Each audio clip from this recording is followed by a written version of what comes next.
So welcome everyone. We're glad you're with us. We're just about to get started on today's webinar. People are joining us. And we're so delighted to have you here. We're also delighted to have our panelists.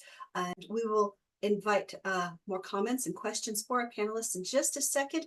But while people are still joining, let's go ahead and give everyone a question to get us warmed up. And this question is for the chat. Everyone is welcome to start entering their thoughts in the chat. Our panelists, of course, are going to be welcome to say what they think as well, or put them in the chat. But our warm-up question while we're getting started, we invite everyone to think about a great presentation that you've seen. It doesn't have to be at a science conference. What's one thing that the presenter did that you would recommend? So we're going to let everyone start to think, start to enter their thoughts. And while people are entering their thoughts, do any of our panelists want to start talking about the question?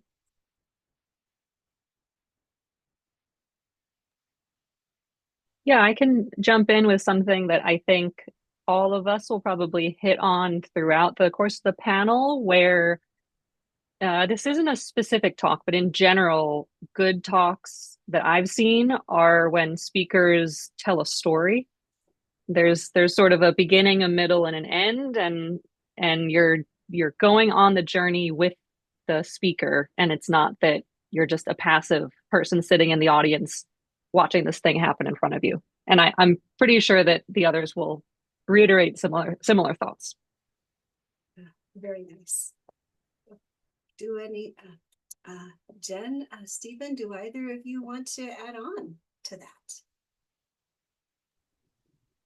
Yeah, similar to telling the story. To me, the great presentations I've seen are ones where it feels like I was included in the story and the conversation, and less that I was being lectured to. Yeah, and I can kind of jump in on that same idea. Sometimes it's almost better if I know the story is part of a bigger picture. So the talk is one little part of a big project that someone has worked on, and they take me through the process of here's how we collected it, here are the problems we got into, here are the questions we answered. And we've also done all of these other things, and that makes me really excited to want to go back and see the sequel or to read their paper. Awesome.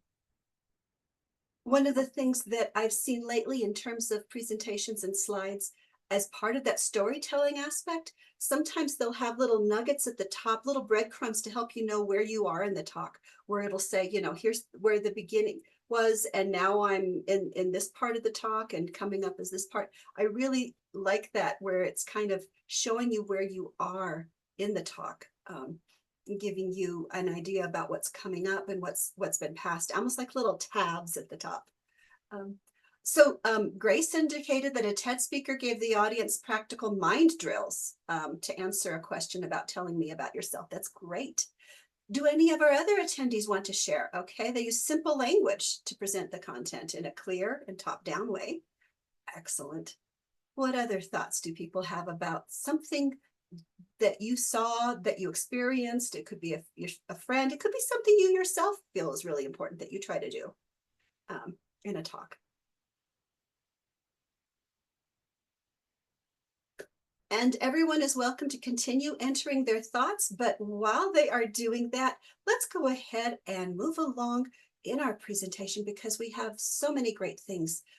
So to let everyone know what we're going to be doing, we're going to be hitting a few polls, and then we're going to introduce all of our panelists. And then our panelists have looked at a number of the questions that have already been posed, and are going to share some of the different tips on how to present your research. And we'll continue to take extra questions and answers. You are all welcome at any point to enter thoughts, suggestions, and questions in either the chat or in the Q&A on here. And while we're doing that, while you're continuing to think about those sorts of things, let's go ahead and let's get started with our very first poll. First poll, to find out more from everyone here. what describes who you are? All of our participants here right now. Are you a grad student, an undergrad, a postdoc? Are you a professor, a researcher, a scientist enthusiast? Are you an educator, an instructor, something completely different? Who's here with us today? And we'll give everyone about 5 more seconds to answer.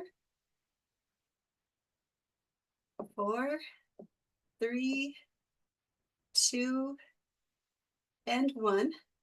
And let's go ahead and let's show everybody who's here. We've got a little bit of everything, right? We've got a little bit of everything here right now. So, and the next question that we are going to ask is a little bit about your conference experience and plans. So, have you given an oral presentation at a science conference before? Have you presented a poster at a science conference before? Are you giving an oral or poster presentation? This could be at LPSC or at another conference this year. And so we're going to go ahead and give everyone a couple more seconds to finish answering here. And let's let everyone see. So we've got, so some of you have, more than half of you have given an oral presentation, but almost half of you have not. Ditto with posters. And most of you are planning on giving a presentation this year, whether it's an oral or a poster this year. So, and of course, some of you, it's hard to know for sure, especially if it's a conference that you might have submitted an abstract, but they aren't finalized yet. And there's a number of conferences coming up this year. So let's go ahead and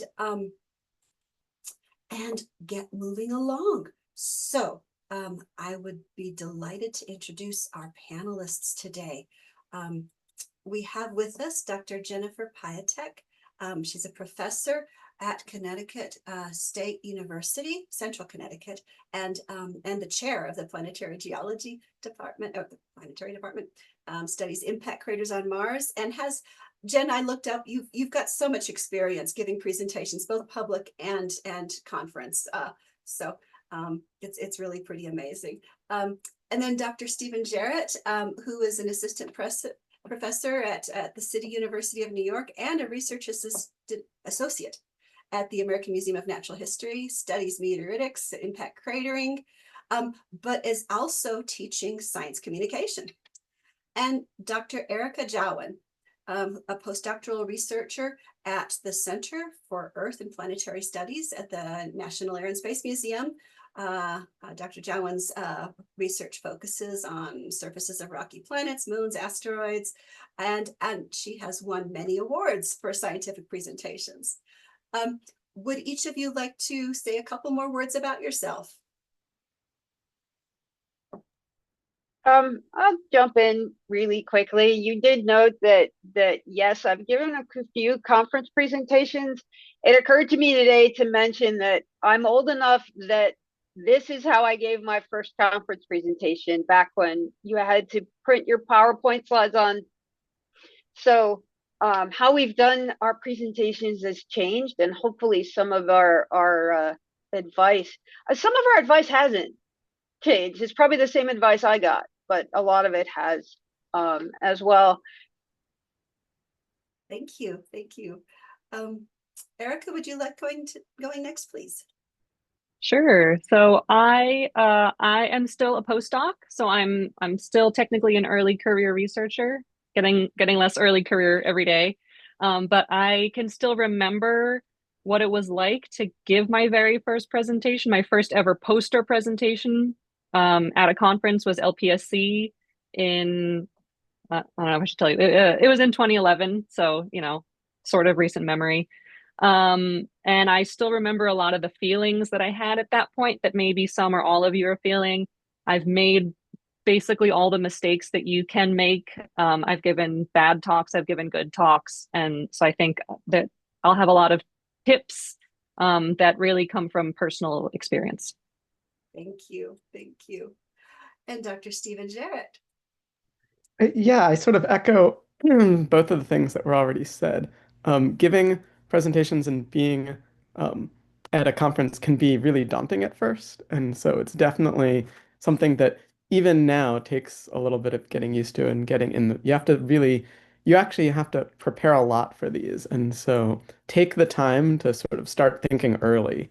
And it won't go exactly like you plan it, but the more you can plan, the better it'll go. You. The first question that I wanted to let you all address, and one of you can add on to each other's answers, is this question about what common issues have you seen with early career presentations or presentations in general at conferences? What have you seen people try to do that didn't work? Okay, this was one of the first things that I noted when we looked at what questions people had submitted. I think the biggest issue is trying to do too much. Think about what you can fit in the time, and then what we as the audience can understand in that time. Right, because it's not just what can you say. We can all talk really, really, really, really fast and point really, really, really fast and have big slides that have dense blocks of text, but I can't read that and understand that. So what is, I think the advice there is find a key part of your work. What's really important, or what's a really neat result? What's a bad result and a good result? So what is a little piece of your presentation, of your project, of your work that you can share with us that we can digest and understand in the limited time you have? Yeah, and following on that, there's a tendency to fall into the rabbit hole of the, oh, but in order to explain that, I have to explain this, and in order to explain this, I have to explain that, and in order to, and then suddenly every talk about anything is like molecular thermodynamics to the explaining everything. And so remember, it's okay to leave certain things out. You don't have to put in everything, and it's not cheating your science to not give every single detail in every single presentation. Yeah, I would say the way to approach it is to take a step back from what you did and ask, what is the key question that motivates this project? This might not have been any question that was asked of you at any point so far. You are posing a question that you will then answer with your research. So that I think is a really good way to set it up. And again, that's what I started doing because someone told me to start doing that, and that's what I still do now. A second thing that I see a lot of early career presenters doing is either under preparing or counterintuitively over preparing. So you have to practice your presentation before you get there. This is true if you're giving a talk or a poster, talking to someone that you really have always wanted to talk to. You should practice all of these things to different levels. So get a timer, run through your slides, do it alone in the hotel room before your talk, give it to your roommate, give your presentation to your dog, like just practice it. And make sure that the timing's right, that you know what you're saying, and that it's not the first time you're giving it when you're up on the stage or up in front of your poster. But at the same time, don't memorize, don't over prepare. A lot of mistakes that we see is someone gets really nervous, which is understandable, so they memorize everything and just spew it out of their mouths, and that is worse than someone who doesn't know exactly what they're just going to say, because it's not clear, there's no flow, it doesn't feel natural. So just try and hit that sweet spot. It's going to be hard. It takes practice. All these things take practice. Well, and maybe that's even a third point is your talk is not going to be perfect. Your poster is not going to be perfect. I don't think I've ever printed a poster that didn't have a typo on it, no matter how many times I checked, no matter how many drafts I did. Same thing with your slides, and same thing with your talk. You're going to have a point that you really wanted to emphasize that you forgot, or a reference you wanted to mention that you forgot. That's okay. Give yourself that grace that your talk is going to be good. Is it going to be perfect? No. So give yourself that space and definitely practice. I did say I've been doing this long enough. I still, I'm sitting in my hotel room running through the talk, running through the talk, running through the talk. You can't get away from it. Yeah, another thing, thinking about things that I've seen, two thoughts. The first is something I always tell students is the order that you present your science in does not need to be the order that you did it in. A lot of times it like takes us certain like you started this and you thought this and then you had this grand revelation and it's really important to you. Um, Remember, the audience might not have gone through that path. And like if you started thinking something and then changed your mind, is that necessarily the best way to present it? So it's totally okay to present it in the way that is the clearest, even if it's not the order or the direction that you did it in. And then I think the other thing I was thinking is a mistake I've seen is when people undersell themselves, right? You know this work better than anyone else in the room. Even if it's a topic that other people have worked on for years or decades, they haven't done your analyses. They haven't looked at your images. They haven't done your project. And it's okay to go in owning that, like, no, you know what you're talking about because you did it. Don't let other people try and tell you about your data.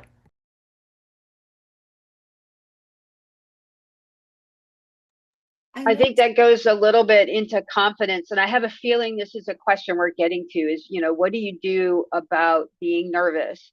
Whether it's nervous because that big famous person that wrote the book that all of my data are analyses are based on is in the room and I know they're there, or just being nervous about being up in a room full of people or talking to a stranger at a poster. So that's one of the things that you can do is really own that this is my project and this is my little corner, my little moat in the corner of the universe, but I know this better than literally anybody on the planet. And so if you can carry a little nugget of that confidence, it helps. Um, Getting on that sort of nervousness note, if this works for you, I often have a walk-on song that I play in my head as I'm waiting for maybe I'm getting the microphone or while I'm getting my beverage for my poster. And so I have that playing in there like a relief pitcher coming out to save the game. And that helps for me to kind of put those nerves and get them down because the nervous part of my brain is singing a song and cheering me on. Can we get LPSC to do that anyway? I think we should all have welcome songs. That'd be fantastic. I think that should be right under there, right under your 250 character description. You have to pick a walk-on song. I love that. I have done the secret walk-on song before job interviews before, and it works so well for getting yourself in the zone.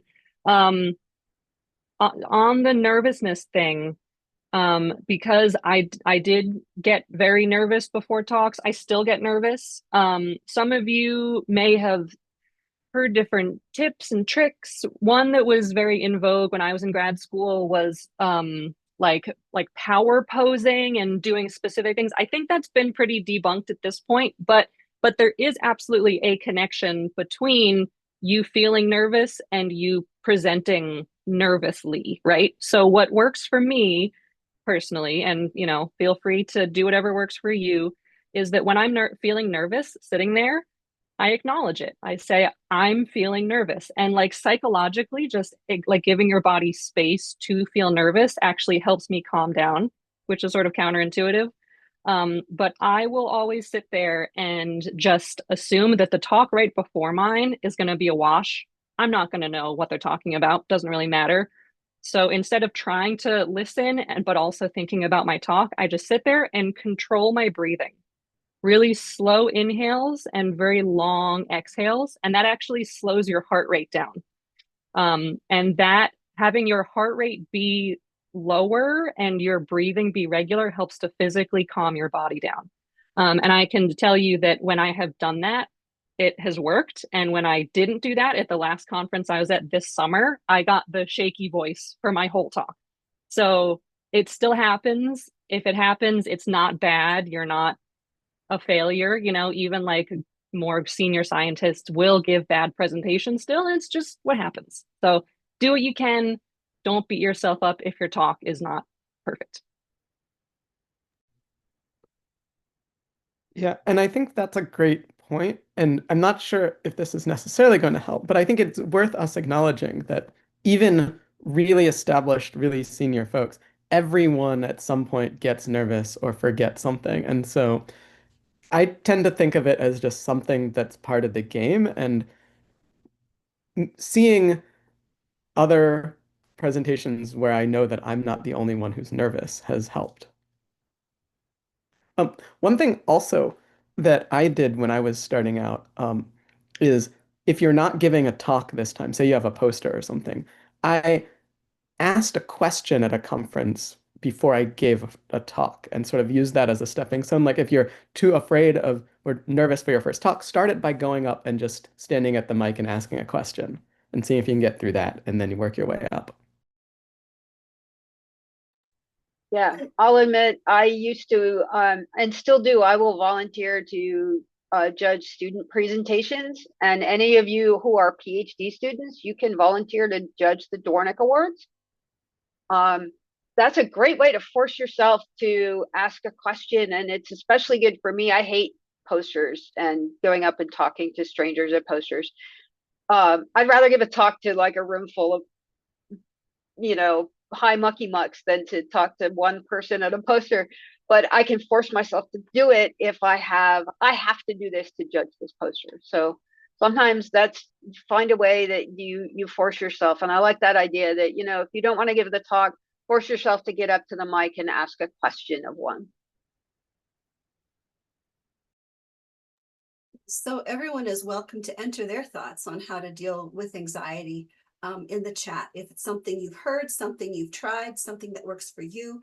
I don't know how many of you heard the superhero stand, that if you stand like a superhero for a little bit before something, that helps. Put your arms like you're a superhero. I like to try to just leave the room for a few minutes before a talk. I've been told by others that when I'm nervous, my voice gets high. And so trying to remind myself to bring my voice down.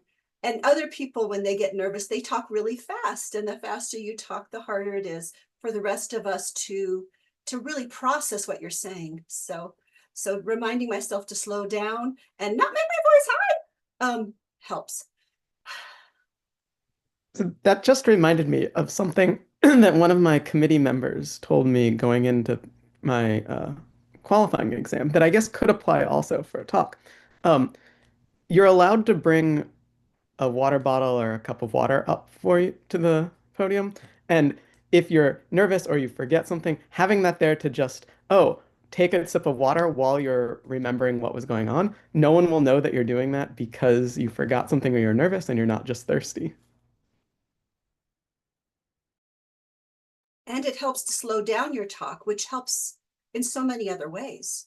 So Ryan posted, remembering that you're going to catch your own mistakes more often than the audience will. So not to sweat it. Yeah, and I would say, talking about mistakes, Jen, you had mentioned about having typos on your poster or your presentation. General advice, never point out a typo on your slides or your posters, because there's at least one person in the audience who wasn't paying attention. But if you point it out, then they now know. So why bring their attention to it? So if there's a typo, if there's a stray thing that doesn't look as you want to, if it doesn't affect the accuracy of your talk, just don't mention it. And if the number was supposed to be 50 and it says 5,000, don't, oh my God, this was a mistake. Just say, that number should be 50. And that's all you have to acknowledge about it, and just move on. Just be cool. Just be chill and you'll be fine. That's a good point. And do remember, as I think all of us have said, everybody in the room has given a bad talk or had a mistake on a poster. So if you acknowledge it, oops, that should be 50, not 5,000. And if it's no big deal to you, it's no big deal to them. Let's go ahead and move along. One of the other series of different questions that people wanted to know more about was how to get the audience's attention, make your presentation or your poster unforgettable in a good way, not a bad way. How do we catch everyone's attention and keep their attention, whether it's a talk or a poster? I'll give a couple, and then I know you guys will jump in with better ideas. I would say two things. The first one is keep it simple. This is your poster or your slides. Think about kind of the rule of thirds. You want to have a 1/3 blank space and 1/3 text and 1/3 graphics. Much easier for me to remember, say, a slide that has 3 bullet points versus one that has a dozen and little subpoints and all of that. And this really, with your posters, that's a key thing. When you put up big blocks of text on the wall, it's really hard to figure out what I'm supposed to, what's the key bits I have to do. There's 500 posters in this room and I can't read them all. The other bit is to have just a really clear takeaway message. We used to recommend that you do like a 250 character because there was a certain social media site that had a limit on how much you could post. That limit's gone away and that site is, but think of it that way. What's a 1-sentence, 2-sentence summary of your talk? Then when I go home and I pull up my notes, oh yeah, that was that talk that you can help me remember, and then highlight that on your poster. On your last slide, do not put up references and things like that. That should be the take-home message on that last slide. Yeah, those are great. I echo everything there. I would add to that sort of framing it in a way where you are asking an interesting question and answering it in one closed loop.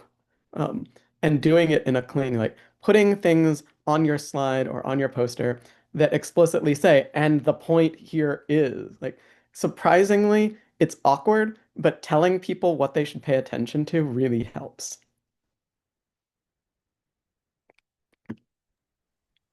Yeah, I totally agree with all of that. If you're sitting in a full session, you at somewhere like LPSC, you could watch 10 talks in a row.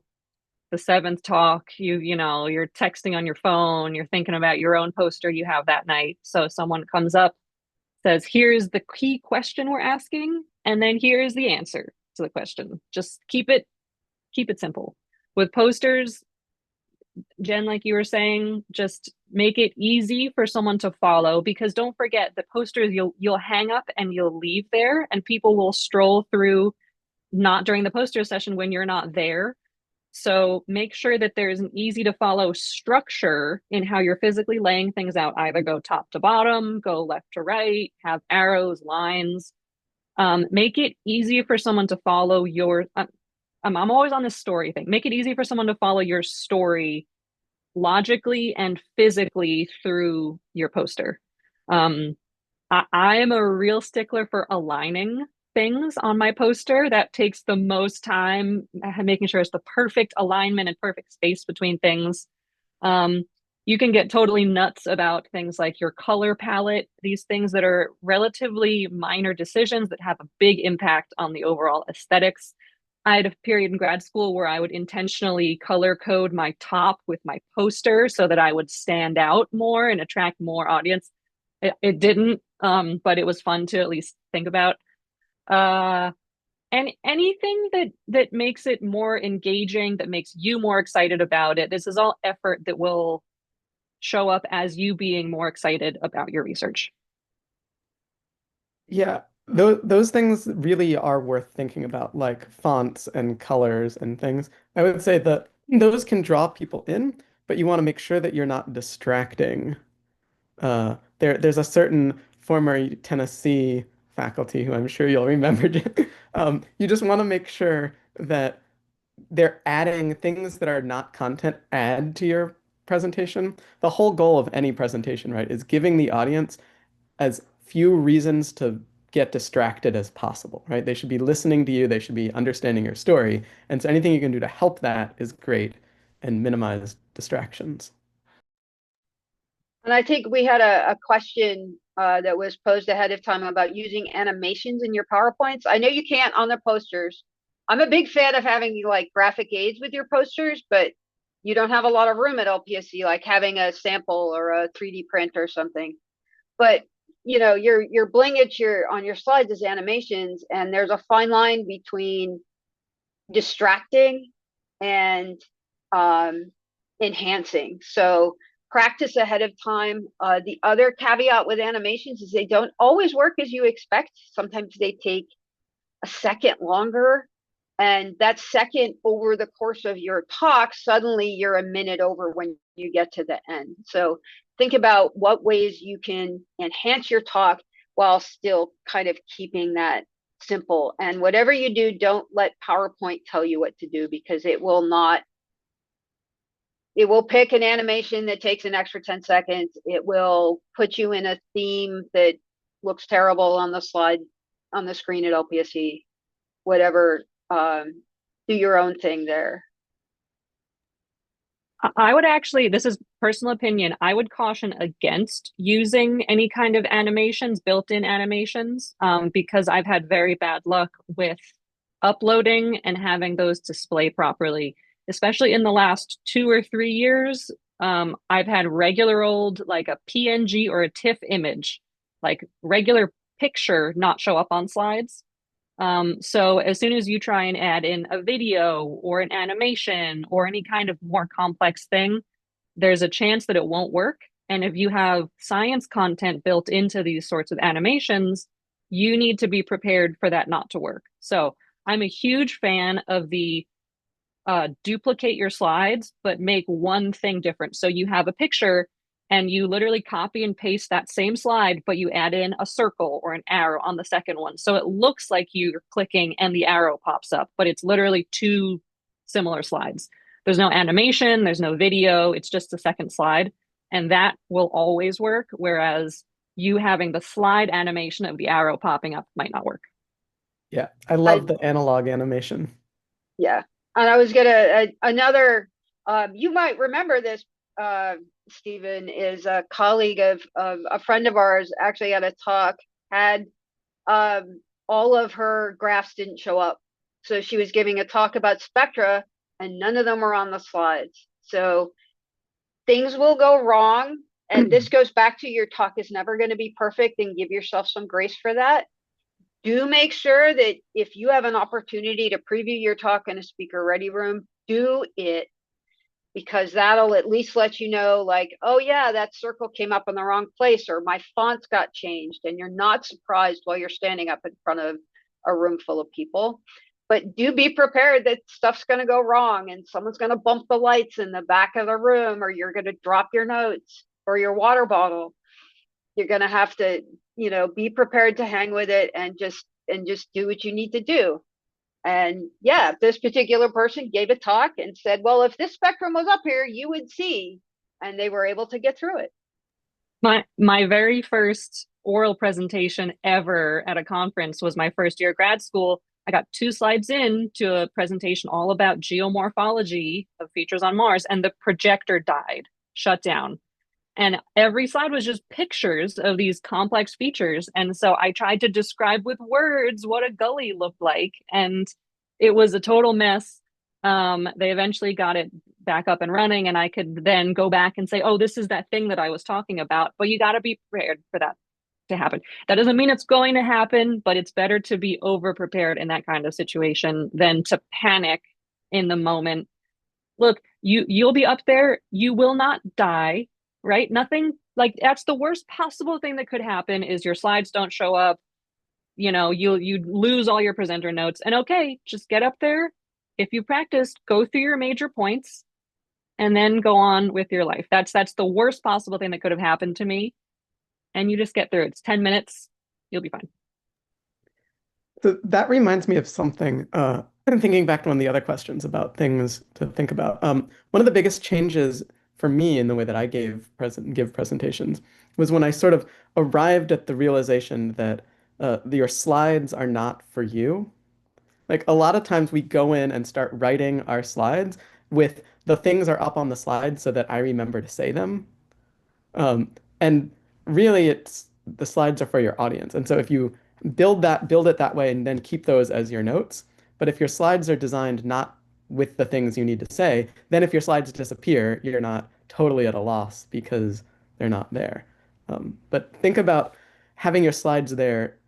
If the only reason that stuff's on your slide is so that you remember to say it, it's not a great reason for it to be on the slide. And I think that gets to a point that I think this is in our notes, our little panel notes more than once, and that is, what do you put on your slides? Right? Make sure your slides are simple. When it comes to things like technical jargon and equations, this is a sticking point for a lot of people. With equations, unless there is something that you cannot say in text, don't put the equation on there, because most of us don't math fast enough to understand your equation.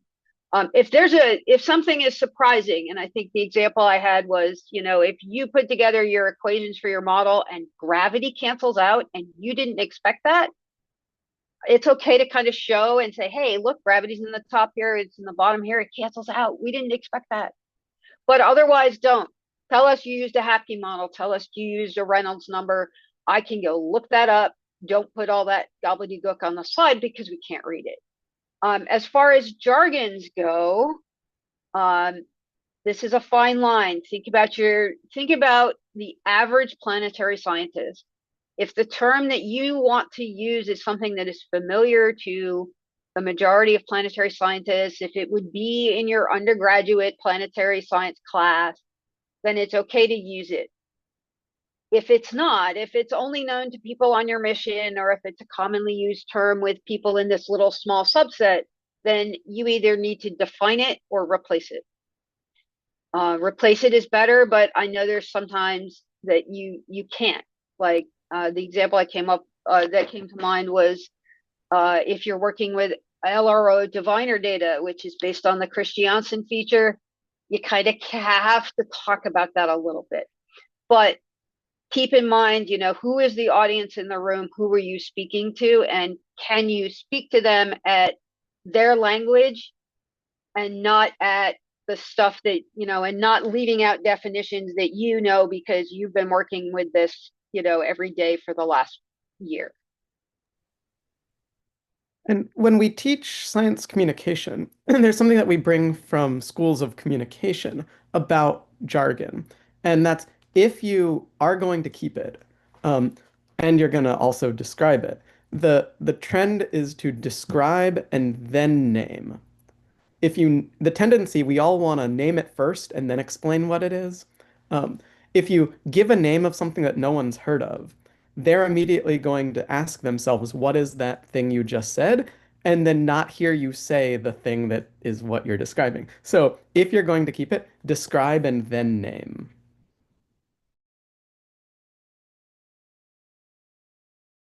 So, Jen, I heard you saying, keep in mind the audience in the room, but especially for people who are relatively new to a science conference, there's sort of an assumption that everyone in the room knows everything and I know nothing. How would each of you sort of describe, when you are at, whether it's AGU, DPS, LPSC, or another planetary conference, what can you expect or assume that most people in the room know, so that way we know where to start our introduction, where do we start our overview, how far back do we go back to introduction to calculus or physics? Where can you assume people have a good broad general knowledge? I'll go back to what I said. Like, if it would be something in an undergraduate, maybe upper level undergraduate planetary science class. So if it's something I teach in my intro class, you do not need to explain it. I do not need to know the semi-major axis of Mars's orbit or the period of rotation of Venus or whatever. But this is not an easy thing. You've got to think about, there's even, there's going to be different information that I would include in a class, and Stephen would teach something else and Erica would teach something else. So think about it that way. On sort of a more popular culture kind of thing.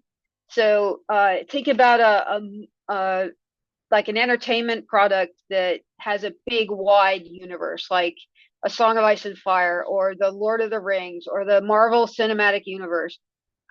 You do not have enough time to do the whole backstory to fit in. So what can you assume that a casual person that read all of those books or saw all of those movies, what is the thing that they would all know? And then don't explain that to them. And then if I haven't watched it, that's on me. I have to go learn it later. Yeah, for me, the beauty and the challenge of planetary science, right, is that we all come to planetary science from very different backgrounds. And even though we're all planetary scientists, I would sort of assume that you can't really assume anybody knows anything, because you have everyone from astrobiologists doing molecular biology to people targeting objects out in the outer solar system. So the don't assume everyone knows the same. That's daunting because you also shouldn't give all of the background because then you'll never get to your talk. And I'm a big fan of providing context, right?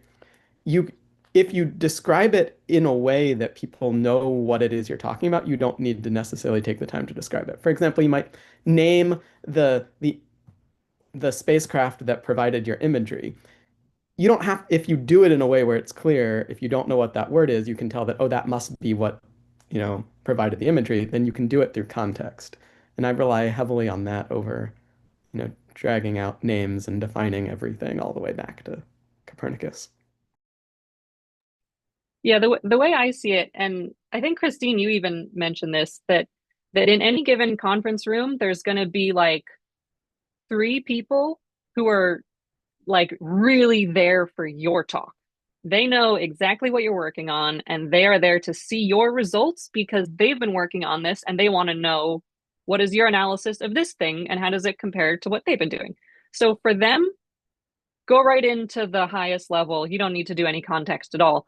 But the game is how many other people in that room can you get on your team and take them along for the whole story with you, right? So you're presenting to those 2 or 3, maybe 5 people, but how many of the other 100 can you also have listen to your talk and understand? So for sort of, you kind of have to tailor your content to your audience. So if you're going to a specific workshop, like if you go to the Mars Polar Conference, you don't need the background saying, did you know that Mars has polar caps, right? Everyone in that room already knows that.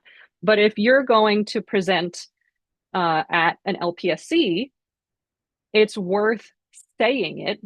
Again, probably overkill saying Mars has icy polar caps, right?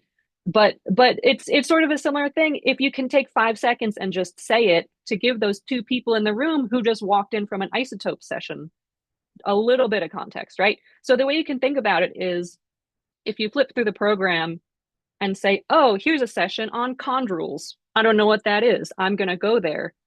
What would you want to know about that topic to be able to be brought up to a level where you can understand the results of that analysis, right? So think about someone coming into your session from a completely different field and just give them a couple of little breadcrumbs to follow you all the way through. And for your posters, you can really figure this out pretty easily by asking the person who comes up to your poster if they've worked on what you're working on. Like I've found that asking, have you worked on whatever topic, is a good way to sort of gauge where they are without putting them on the spot and doing the whole, what do you know about this? Um, That's a great. No, I think you've hit it. You've hit the challenge of speak to your audience. But yeah, you're right. You don't know who your audience is. You do have to make some assumptions. And yeah, I remember giving a poster once about doing atmospheric correction of data from Mars, and the person I just given a 5-minute spiel to said, "Oh, okay. What spacecraft is that? I'd never heard of that one." And they didn't know, so they didn't know anything about what I would just spent 5 minutes talking to them about. So that's a good good reminder to think about your audience. you can go the other way. I once tried to explain shock waves for 5 minutes before realizing that it was Tom Sharp that I was talking to. So he knew. Yeah, yeah. You can. It is not rude to read people's badges because you don't. Especially if you have trouble remembering faces, it is okay to read them. You can always pretend that, oh, where are you again? And you're pretending to read their affiliation instead of reading their name, and really you're just reading their name. But I think as I see the time wandering down, we did have one question we wanted to make sure we got to, and that is talking about advice for foreign presenters. Like if English isn't your first language and you're presenting in it. And I think my thought on that was I would give the same advice to someone presenting in a second language than folks that are native speakers. And that is to speak slowly and clearly, because that's the biggest issue. If you are speaking quickly, if you are mumbling through your words, it doesn't matter. It's hard for all of us to understand, especially I like to sit at the back of the room, and with the crowd noise and the doors, I can't hear anything sometimes. And then as you're speaking, leave space. When you get to the end of a sentence, take a mental breath in and out, and that will give me more time, us in the audience, give us more time to catch up with what you're saying. And that goes back to the jargon.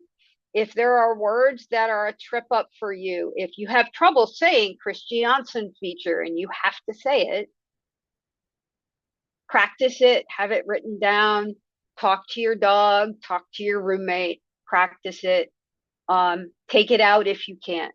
And this certainly would apply if English is your second language and there's a word you want to use and it's really the right word, but you have trouble saying it, take it out.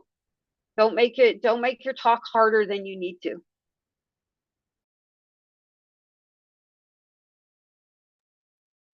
I would say that for presenters who get nervous or anxiety around speaking English, who English is not their first language, I always give those presenters a lot more leeway with putting text on slides, because I'm a fast talker. I'm speaking in my native language, and I know that it's so much harder to present in a different language, and you get nervous, and then trying to remember what you're saying can get hard. So it is good to keep as little text as possible on your slides, on your poster. But in general, if you just have like your major thought for each slide as one sentence, always have that up there and feel free to just read it off to make sure that you're really hitting that point. And that's totally, totally, totally fine. And the audience often will appreciate you for doing that. The other very maybe too specific piece of advice that I will give non-native English speakers is that, you know, every language has different sounds for letters. So if you have acronyms, often that contain vowels, sometimes you can confuse those vowel sounds. I could sound like E or A or ah. So saying acronyms quickly can sometimes be confusing either to understand for non-native English speakers in the audience, if you are a native English speaker, or if you're presenting when English is not your first language. So if you have a lot of acronyms, again, spell them out on your slides.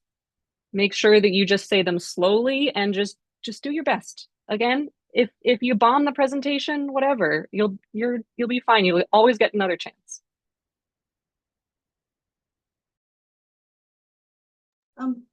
That actually brings up, I have acronyms are a pet peeve for me. Like, don't make up your own acronyms.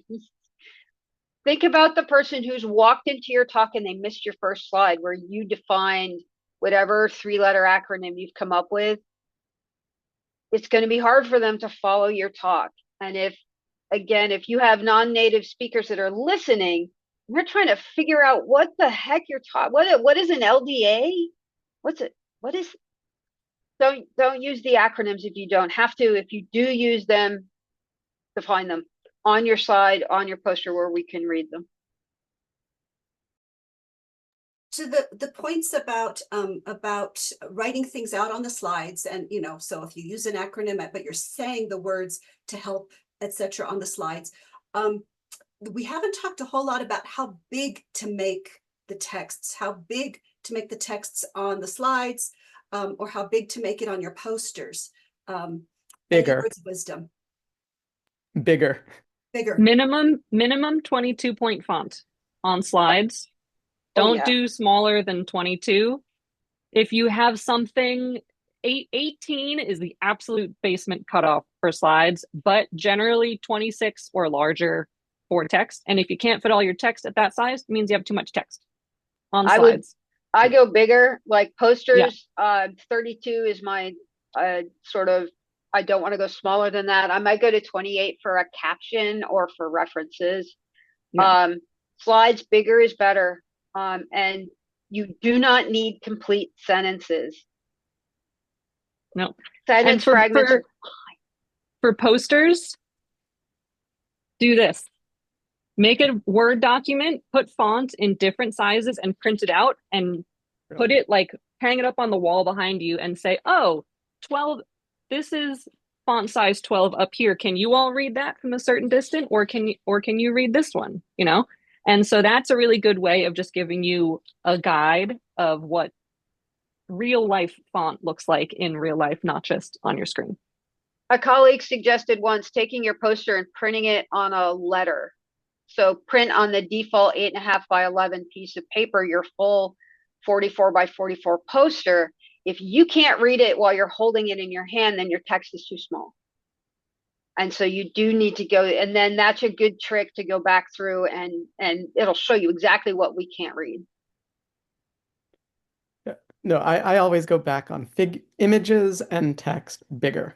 It's always bigger than you think. Yeah. But make sure that the file size is sufficient that it won't get pixelated if it's being displayed on a really big screen. So always go into presenter mode if you have PowerPoint slides and put it up on a big screen and make sure it's not going to look crazy and pixelated. And make sure you have margins. I find in the LPSC rooms at the Courtyard Marriott, the top of the slide gets a little washed out and the bottom of the slide is illegible from anywhere. Once you get about 2-3 rows back, you can't read that bottom line.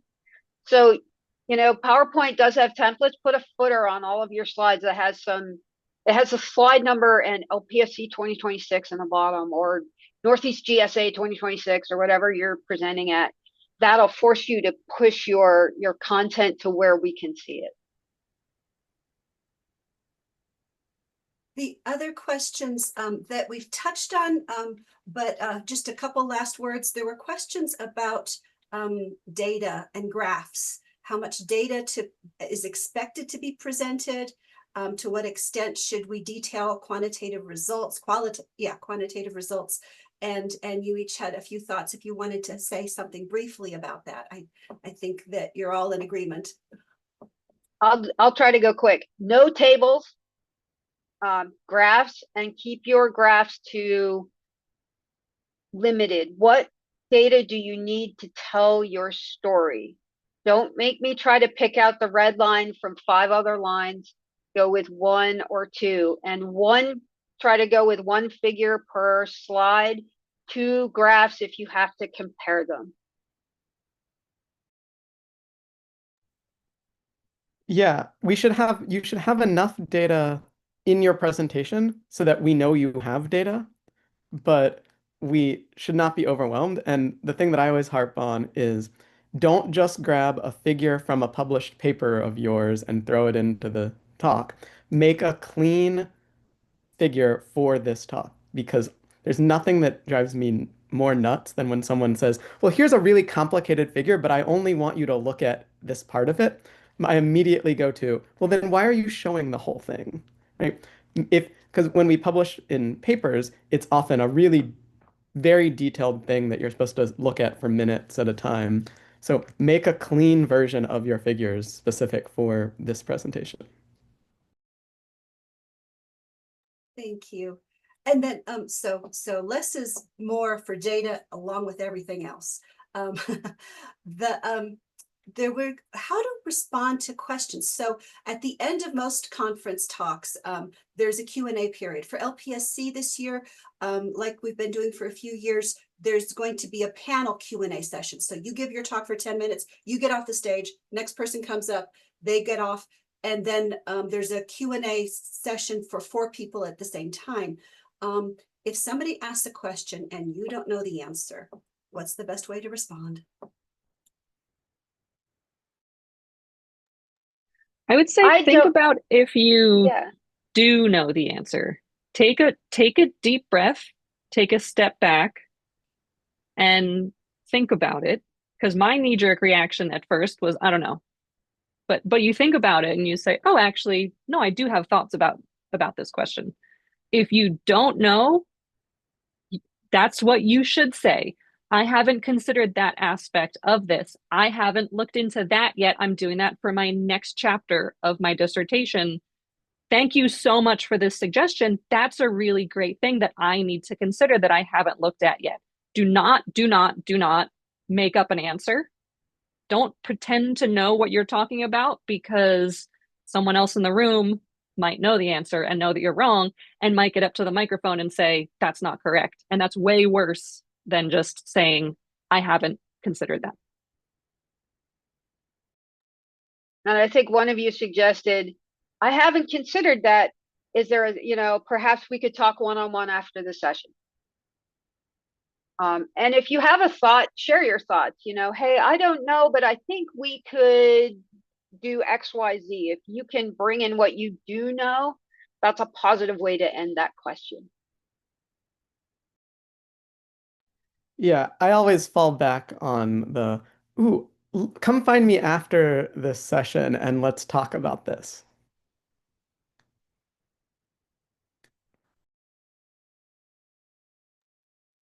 What should people have on hand with them, whether they're up at their talk or at their poster? Should they have notes? Should they have index cards? What do you recommend having with them at their poster or at the talk? And knowing that those are two different things, because at the poster, you might also be carrying a drink and trying to, yeah. So I usually go with the less you have, the better. I remember getting up with notes to do talks and not being able to read them, or you drop them, or you're trying to time yourself on your phone. You're gonna have, if you're giving a talk, you'll have a clicker with a laser pointer. And for a lot of people, if you're not used to using a laser pointer, that can be a lot of fumbling and what button, whatever. So try to keep it simple. A water bottle or notes, but try to keep your notes maybe to one note card. Don't have a bunch, because you're gonna just fumble them and drop them. And they're okay. It is okay at a poster to have notes, but my advice would be to just, if you need to remember something, put it on the poster, because then when I come by before the session to see and you're not there to tell me, it'll be there. Absolutely 1,000,000% bring a lot of water to the posters. I have never once not lost my voice in the poster session from talking too much. So bring 2 water bottles, and that's just how it is. One important thing to note, in general, when you're doing oral presentations at our standard conferences, you will not have presenter view in PowerPoint. You just see the slide as it's shown. So if you have presenter notes, I always have presenter notes. You need to make sure you know what those notes are telling you so that you can present without having them. So if you need extra notes, you do need to bring physical cards up there with you. Yeah, I'm probably the outlier in this, but I say no notes.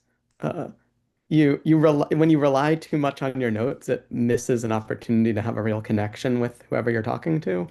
Um, and I fall back on by the time you're giving the presentation, you know what you're talking about.